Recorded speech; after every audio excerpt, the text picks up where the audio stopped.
Thank you, Reb Shlomo. So in truth, I was put in a tremendous nisayon.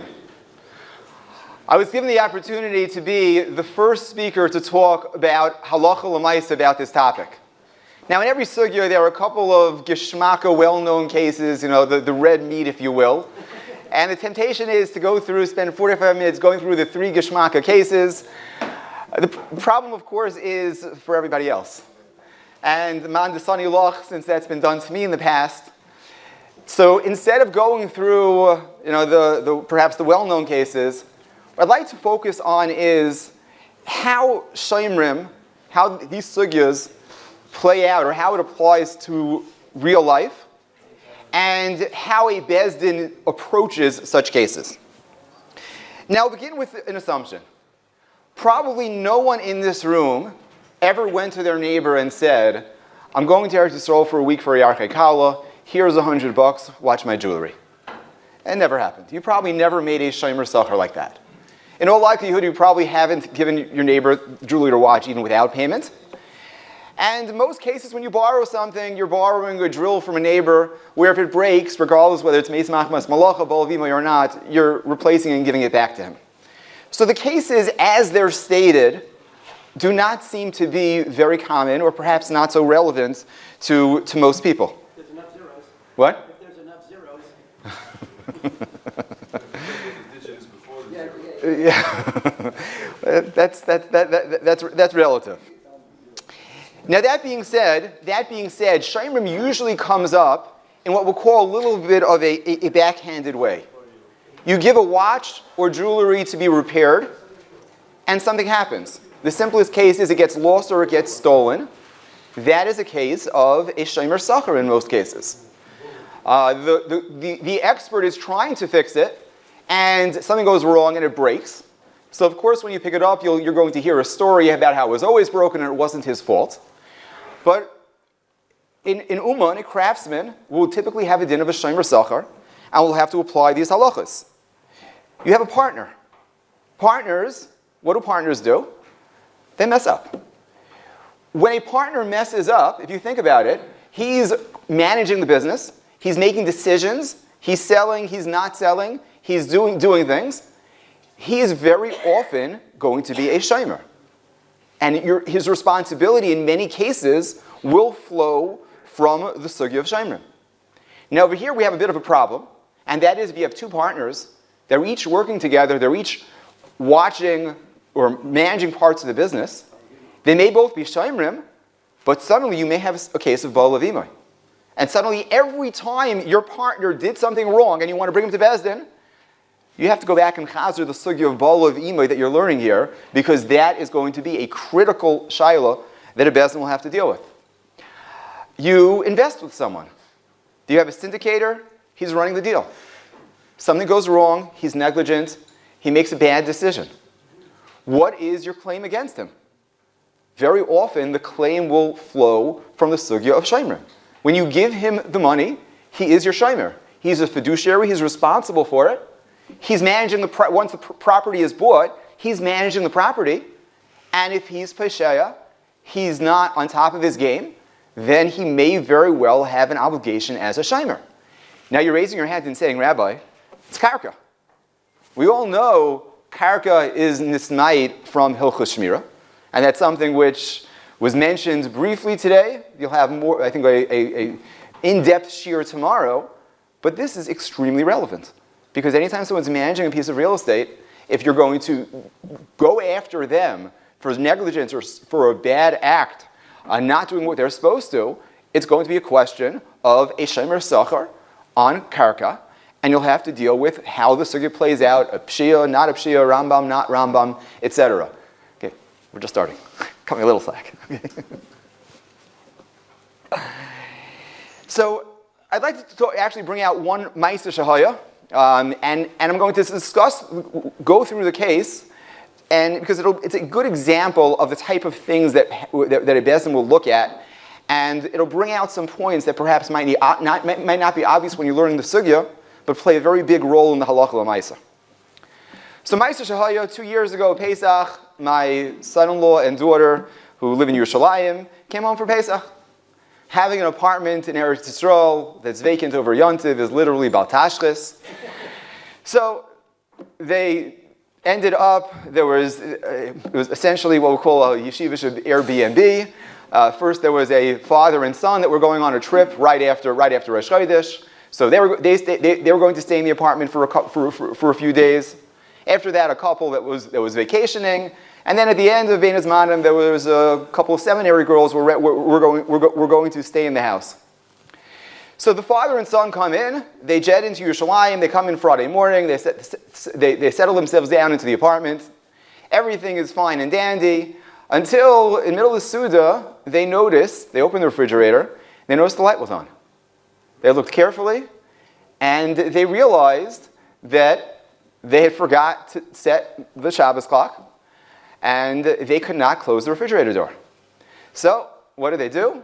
They left the door open, they put a towel over there, make sure it didn't close all the way. That's how they left it over Shabbos. Shabbos was over, pulled out the towel, closed the door, jetted back to America. A couple of days later, the couple comes in for Pesach. They walk into the apartment, Erev Yontiv. As they're driving down the block, they start smelling something. Sure enough, the fridge and freezer blew. There were a few $100s worth of food that was there sitting in the fridge that was, at this point, totally rotten. Refrigerator was broken, freezer was broken, food was spoiled. What is the halacha? Now, at first glance, l'chayra, this is a simple sugya of mazik. The fellow who left the refrigerator door open for an entire day, that's not the normal use of a refrigerator, it destroyed it. Adam hamazik, adam mu'or la'olam, and he should be responsible to pay. Now, in halacha, this is not so simple for a couple of reasons. To get him out for hilchos mazik, it's not so simple. Let's deal with the food first. Adam hamazik normally is, you take a brick, you smash someone's window. You physically destroyed or damaged the item. You're a mazik, you have to pay, even if it's a shaygig, even if it's some level of aynis, adam or l'olam, you're responsible. Over here, did you physically destroy the food? Did you physically destroy the refrigerator? No. What you did is you left the refrigerator door open. That caused the compressor to run too long. It overheated, it broke. Now that there's no compressor, the food that was now sitting in a open refrigerator that wasn't working eventually became warm and got spoiled. Is that Adam hamazik?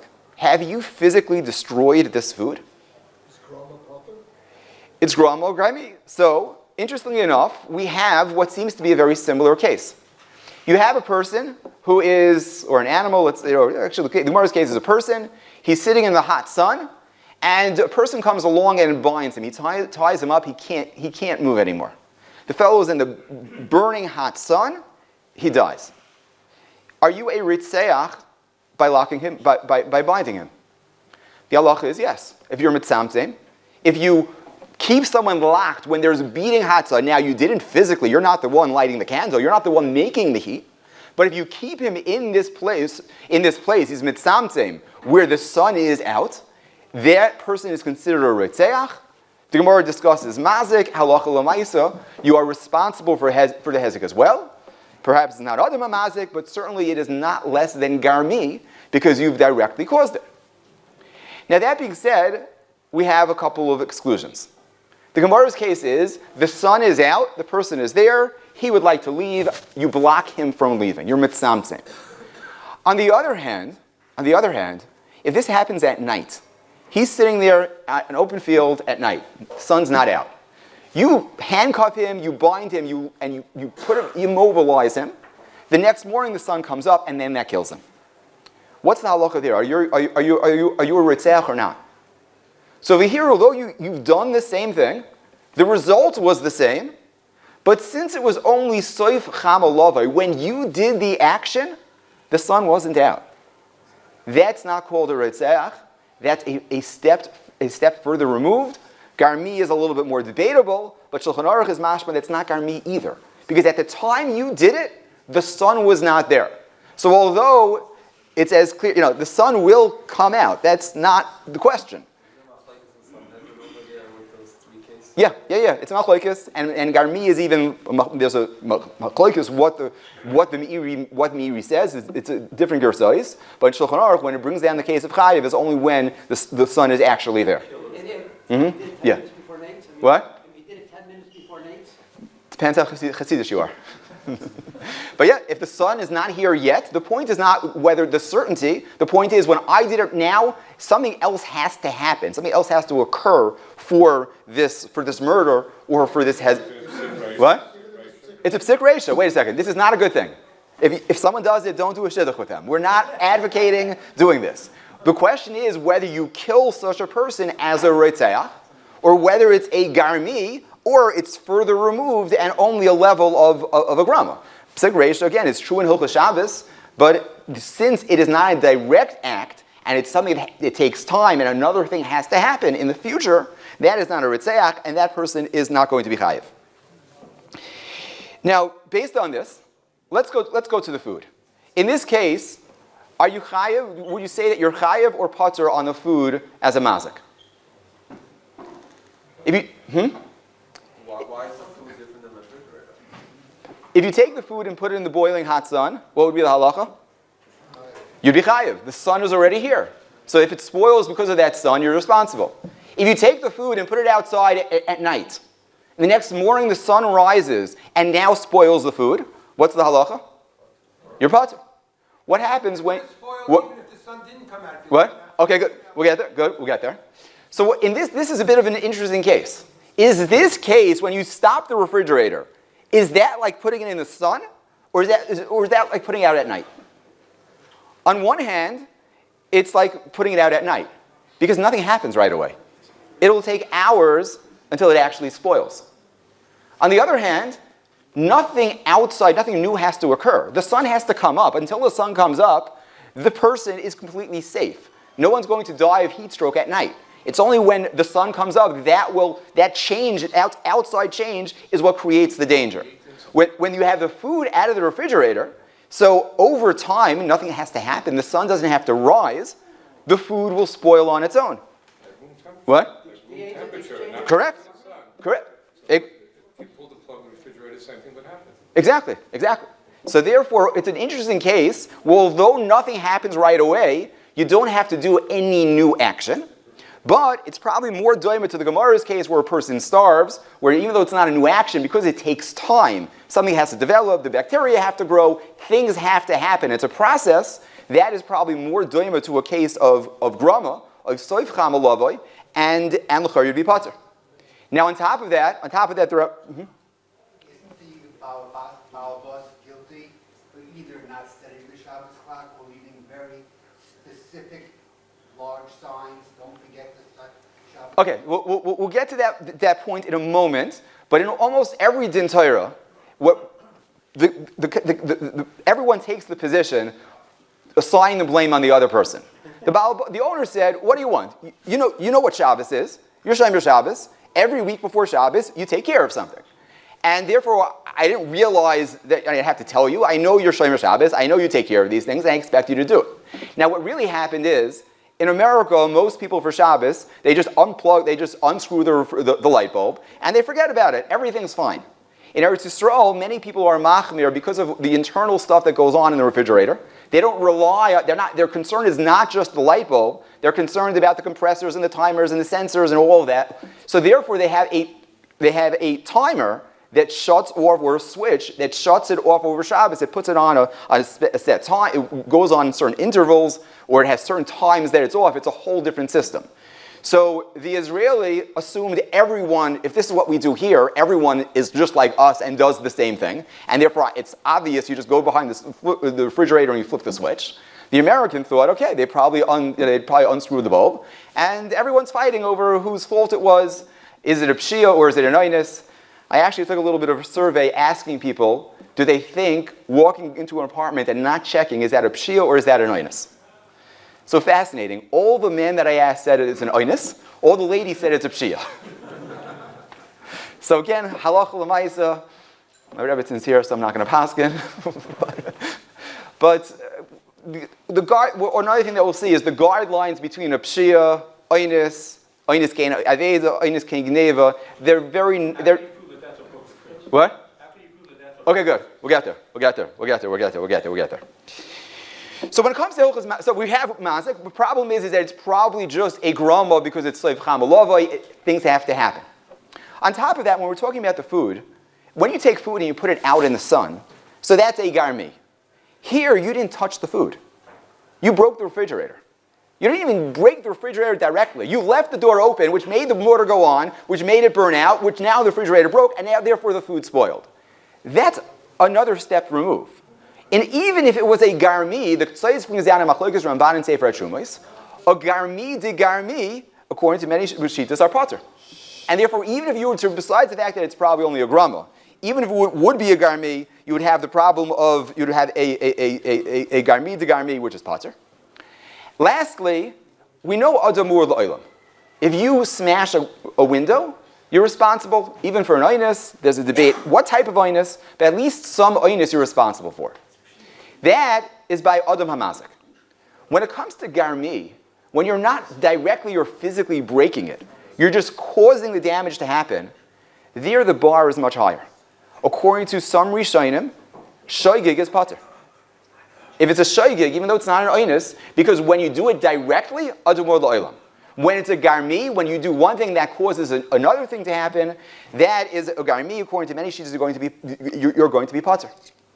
So on the food, you're certainly pater. Even on the refrigerator itself, you didn't physically break it. By leaving it open, it caused it to work harder and it broke. At most, that would be garmi. For garmi, we have to figure out, is it really a pshio or a shoygig? Or is it an oinus? Is it really negligence that he didn't realize to check or not? On top of that, even if it was negligence, garmi has a number of rules. It has to be bari hazeka. It has to be certain that if I do this action, the result will be the damage. If you leave a refrigerator open for a day, does that mean it will always break? Sometimes yes, sometimes no. It's hard to argue, what? In Israel, yes. It's hard to argue that it's bari hazeka. It's also not miyad. It takes a period of time from your action for the damage to happen. And that's another one of the rules, according to Ramban, of garmi. So what comes out is that if we're going to try to be machayivim al tilchos mazik, we're going to have a very hard time forcing him to pay. There are too many technicalities. There are too many steps of this process. There are too many sveikus. It may have happened, not happened, shoygig, mezid, garmi. He's going to be pater. But, Baruch Hashem, Lagam here is learning the Sugya of Shemra. So what's the halacha in this case? L'chayr in this case, he's a shayil. He borrowed the house, he's using the refrigerator. If he's a shayil, do we have to go through all of the lumdus of whether he's a grama or a garmi, whether he's a mitzamtzim, whether it's sleiv chama lova, it happens right away, whether it should have happened, it shouldn't have happened. What? No, he actually didn't. Actually didn't, but if it was a seicher as well, a seicher also, unless it's an oinus gomer, it's an oinus kein gneva is going to be responsible. Now, at most, we're going to say maybe he's not a pesheya, but less than a shoygig, it's not going to be, and even certainly less than, and therefore even a seicher. So, because when a person is a shomer, we can move away from all of the technicalities. Was it your action that caused it? And we can say no, you're a shoyel. Or a seicher, you borrowed it, you rented it, you are responsible. If it's broken today, unless you can show this is a meis machmas malacha, unless you can show that it died because of its normal use, what? You're going to be responsible. Now, meis machmas malacha is clearly when you have a normal use. If you're pesheya, it's not the normal use, that's certainly not a meis machmas malacha, and therefore you can be responsible even though when it comes to Hilchos Mazik, you will have a number of ways out. So what's the halacha l'maisa in this case? Chayev. Okay. Everyone agree? Why is it not carved? Why on the food? What? Oh, what about the food? Is he a shoyel on the food? I hope not. If he ate all the food, he'd be a goslin. So he's certainly not a shoyel on the food. Is he a shomer chinam on the food? No. What? No? Yes? Maybe? He didn't accept responsibility. There's no Kabbalah Shmira. No Kabbalah Shmira. Okay, let's take a step back for a minute. What we've just done is, after seeing we can't be mechayiv al tzmazik, we jump to shayimrim. Is it so simple that he is a shoyel and responsible? What do we have to do? How does a person become a shoyel? How do you become a shoyel? So the classic way to become a shoyel is you make a kinyan. So normally you borrow someone's car, you borrow his drill, you pick up the drill, you do hagbah, you do meshicha, you have a regular kinyan. Now presumably this fellow did not pick up the refrigerator. He didn't do hagbah, he didn't do meshicha, now it's chater anyway. What? Oh, well, okay. If the refrigerator is like karka, then you're stam up the creek. Then the shoyel is going to be butter. Now is a refrigerator karka? Depends how big and heavy it is. Can it be easily moved? Okay, so the truth is, even the house, who says the house is karka?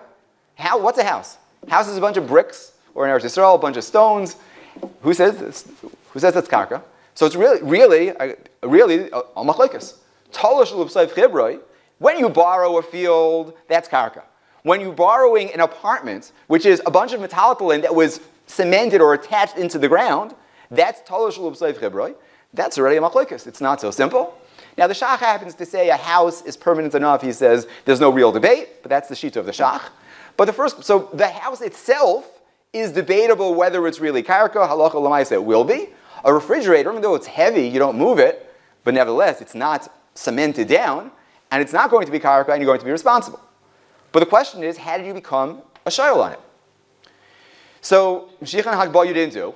So Elamai, so there are a few options. In Hilchos Kinyanim, perhaps it's a kinyan agav. When you became a kinyan on the apartment, when you moved in, you made a kinyan chazaka on the apartment. So you became a metallic agav karka. Now that's usually true, but when you're dealing with a shoyel, the Tzai says by schirus you cannot be koina agav she'elas karka. This is the chiddush of Tzai. Nesivos argues, but not so pashut you have a kinyan. Kinyan chatzar would probably work, where to the extent that the shoyel now owns the chatzar, he can be koina the refrigerator that's in the chatzar with a kinyan chatzar. Now again, there's a machlokes who's koina in a chatzar, whether it's koina for the soicher or for the masker. So again, there is some level of machlokes. But l'char we have some other options as well. Whether you need a kinyan is a machlokes. Other shitas hold siluk shmira is enough. That when the owner entrusts you, when the owner is misalik himself and says, I'm not going to guard it anymore, now it's your responsibility to watch it, and he walks away, the owner is no longer guarding it. So according to many Rishonim, that itself is enough to become a shimer. Now in this case, when was the owner misalik himself from the shmira? Probably when he handed over the keys to the apartment. That was a week before this person came. Does that mean the person becomes a shomer as soon as he gets the keys with their siluk shmira? The answer is no. Because the Nesivos says siluk shmira only makes you a shomer when at the time the owner walks away, the shomer is there to guard it. In this case, where the shomer was in the United States when he got the key, even if the owner handed over the key and was misalik himself from the shmira, since the shomer is not capable of watching it, the shmira will not begin until he gets there. But at that point, he'll have siluk shmira, there's siluk shmira on the fridge, that would be enough. The last mahalach that you mentioned correctly is the Nesivos says, you don't need kinyanim, you don't need siluk shmira. If you use the item, you become a shoyol without anything else. You don't need kinyanim, you don't need siluk shmira. Once you use it, that's enough to become a shomer. And therefore, in this case, when the fact that they actually use the refrigerator, that would be enough to become chayev on the refrigerator. Now this is very nice for the fridge. The food, you certainly were not mishtamish with the food. If you ate it, it wouldn't be here. So you don't have the ishtamshus. Siluk shmira in theory and the kinyan in theory you could have. But on the other hand, you never borrowed that. You borrowed the house, you borrowed the use for the refrigerator. There was never any discussion about taking responsibilities for the contents of the house. And l'chayra, he would not become a shomer because he never accepted responsibility. Which is an interesting halacha. A person borrows a house, he leaves the door wide open, a ganav comes in and steals all of the contents of the house. What's his responsibility? So l'chayra, the items in the house that were included in the she'ela, that they were there for his use, he's a shoyol on, and he'd be responsible. Certainly, even for an oinus, certainly for a pshia. On the other hand, items that he was not intended to use, where it's the owner's, it's just sitting there. So although he was negligent, he left the door unlocked, nevertheless, he was never a shomer. A regular person is not responsible for pshia. A shomer that has a responsibility to watch it, if he's pesheya, will be chayiv. A typical person, if you walk by someone's house, you see the door wide open, and you know it will be stolen, there's a mitzvah of hashavas aveda, but you never accepted shmira on that, and you're not a shomer, and you're going to be patur. So the what should come out right now is, mazik, you're off the hook. When it comes to shomrim, on the food you're not a shomer, and since you're not a mazik, you will not have to pay. On the refrigerator right now, we seem to have enough to be mechayiv. But now things get a little bit more complex. The first is there's a Ramban, it's quoted by the Nesivos. It's in the Hasugya of Shlichus Yad. The case is there's a farmer, there's a shepherd, he's watching sheep for the owner. And while he's in the field, he puts his stick on the sheep. He uses it for himself. Now this discussion is, this person is being Shaleach Yad. If you're watching something for someone else, you have no business taking it for personal use. And the sugya is that is the concept of shlichus yad. The sugya is discussing it. Tzrichus chesaron, ain't tzrichus chesaron. For the Ramban, forget shlichus yad. If you put your stick on the animal, what are you doing? You're using it. You're becoming a shayil shlemidas. So for the Ramban, once you use the item, even though there was no loss, even though there's no chesaron, there's no shlichus yad, why don't we say you're a shayil shlemidas, and you should be responsible for anything that happens to this item? Zok the Ramban a chiddush. Zok the Ramban, a shayil is, your neighbor borrows a drill. When you hand them the drill, you no longer have the drill. If you have a problem in your house and you need fixing, the drill's not here. You gave it to your friend. He's a shayil. His use is a contradiction or to the owner's use, or what the owner wants. You bought the drill because you want a drill in your house. You don't want to have to borrow it from your neighbor. Now that your friend borrowed it from you, you no longer have access to it. Zok the Ramban, in this case, what does the owner want the sheep to do? To be grazing by the shepherd. It's doing exactly what the owner wants it to be doing. The shepherd's use, putting the stick on top of it, is not taking away or preventing the owner from benefiting from his asset at all. Zok the Ramban, you can't be a shayil. Such a person is not a shayil. Now, let's try to translate how that to our case. You own a refrigerator. You have it stuffed, or not completely stuffed, but you have hundreds of dollars of food in that refrigerator. What is the owner's use of the refrigerator? You want it to be sitting in this apartment with the food inside the refrigerator. I come along and I put something else in the refrigerator. Am I taking away anything from the owner's use? It's still doing exactly what the owner is getting all the benefit that he wants from this item. L'chayra, this is like putting the stick on the sheep, and arguably, you do not become a shayil at all. Normal case of shayla, your use stops the owner from using it. In this case, the owner is still having the full use. L'chayra, he's not a shayil. He didn't close the door of the fridge. He was shaleach yad, so the food was not getting refrigeration anymore. The problem is like this. The problem is, if he's not a shayil, and again, different mishpah has a different pshat, but if he's not a shayil, the concept of pshia doesn't apply. If I walk into your house and I open the refrigerator and if I walk into your house and I just open the door to your refrigerator and leave it open over Shabbos, I'm not a shomer. The din of shlichus yad is the din of hilchos shomrim, and therefore I'm not chayav for that. The only way you can be mechayav me is out to mazik, and we just went through in hilchos mazik. Things are not simple at all whether I'm actually going to be chayav. So it seems, according to the Ramban, you may not be a shayil in the case of a refrigerator. If you're using the refrigerator, the motor's going on longer, you're diminishing the refrigerator, or you're making it work longer than if the bottle bus was just for his exclusive use. You wouldn't be able to open up the door at any time.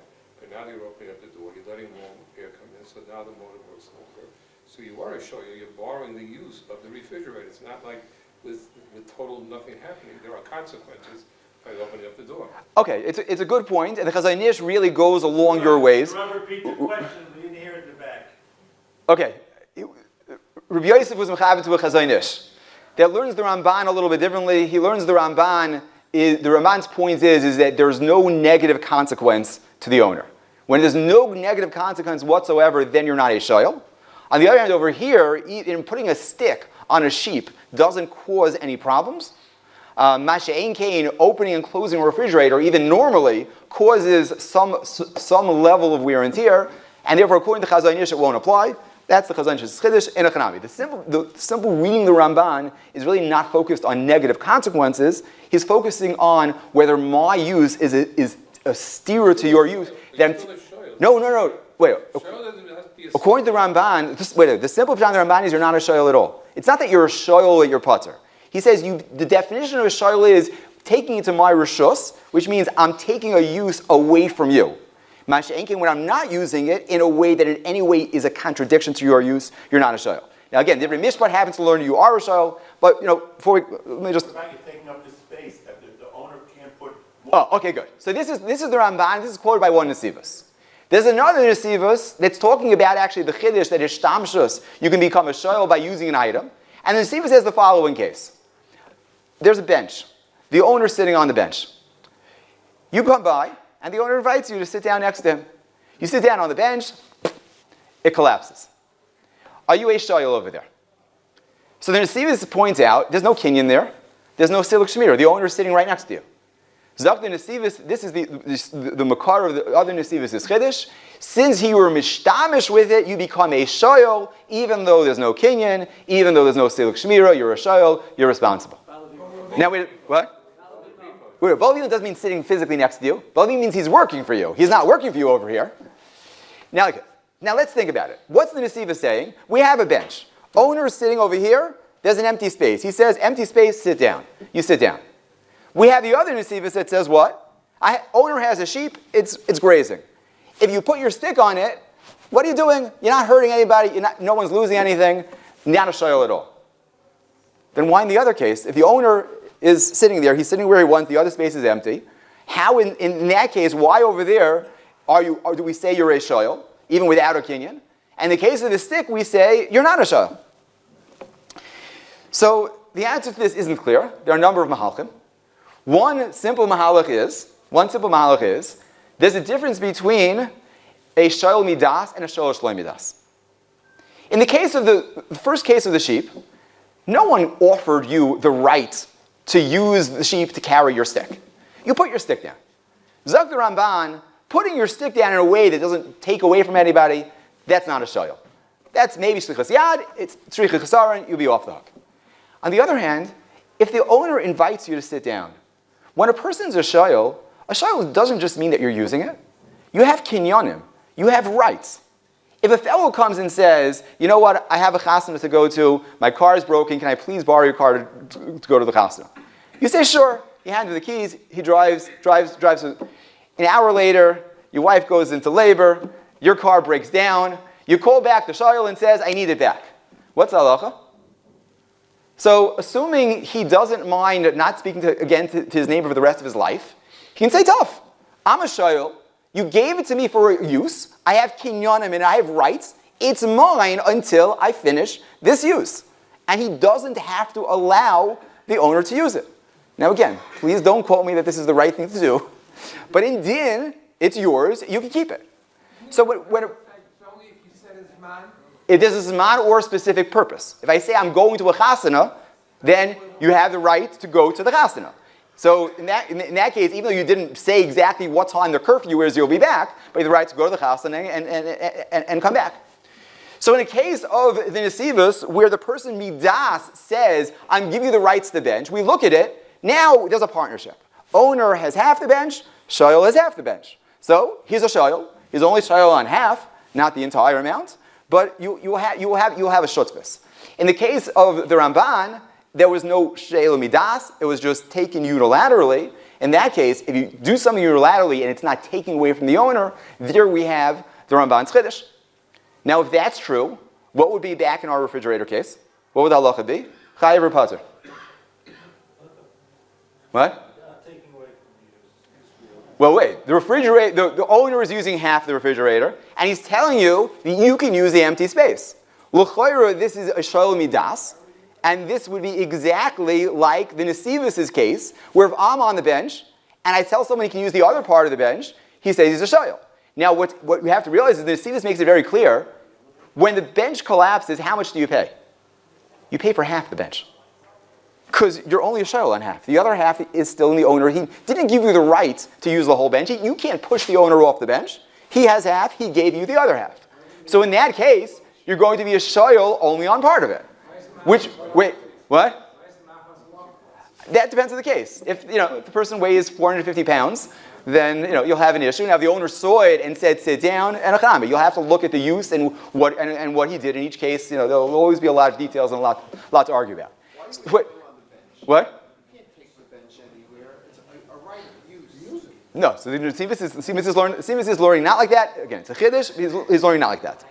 Now, but it comes out according to the Nesivus. He says clearly you're shutzvim, which means you pay for half the bench. Which means if we translate this to our case of the refrigerator, how much would you pay? Well, we have to see how much of the refrigerator the owner was using. If it was stuffed with hundreds of dollars of food and they left over one little corner, arguably we have a shutzvus, and you're going to have to figure out and prorate how much the shayil is going to pay because he's only a shayil on this corner of the refrigerator. Now, what happens when it's a funny case, because I only have a small corner of the refrigerator, but it's being serviced by we both need the whole compressor.